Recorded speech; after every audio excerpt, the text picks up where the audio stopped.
বলতেছে আমার কাপড় চোপড়ের সমস্যা। না আমি আপনাকে নেব না, কারণ আপনার দেশে ভালো না, আমাদের দেশে এইভাবে আর কোনো 10 জন নিয়ে চলাফেরা করে না।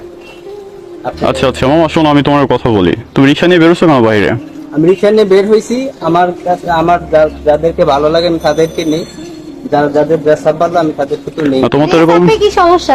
আচ্ছা। ড্রেস আপের সমস্যা কোথায়? আমি এই ড্রেস আপ পরবো, আমি এই ড্রেস আপ পরে চলাফেরা করবো। আপনার কাজ আমার এইখান থেকে ওই পর্যন্ত নিয়ে যাওয়া। আপনি নিয়ে যাবেন, আপনি কেন নিলেন না? আমি নেব না। কেন নেবেন না? আমি নেব না। আচ্ছা আচ্ছা এক্সকিউজ মি আপু, আস্তে আস্তে কথা বলেন আপনি। যেভাবে চলাফেরা করে সেভাবে আর 10 জন মেয়ে দেখছেন? হ্যাঁ আমি দেখছি। আর 10 জনের ভিতরে 8 জন এইভাবে চলাফেরা করে। অবশ্যই আপনাকে দেখছি এভাবে আর দেখছি। 10 জন মেয়ের ভিতরে 8 জন মেয়ে এইভাবে চলাফেরা করে। হ্যাঁ করে। করে? না না করে না। কেন করে না? নেবেন না কেন? আচ্ছা আচ্ছা ওয়েট নিতে হবে কেন? না আমি ওনাকে নেব না, আমার ড্রেস আপে, কারণ বাংলাদেশে এরকম। আপনি এবার বলেন, আপনার আমি ভাইরাল করবো। আপনি এবার বলেন, এতক্ষণ যা যা বলতেছিলেন না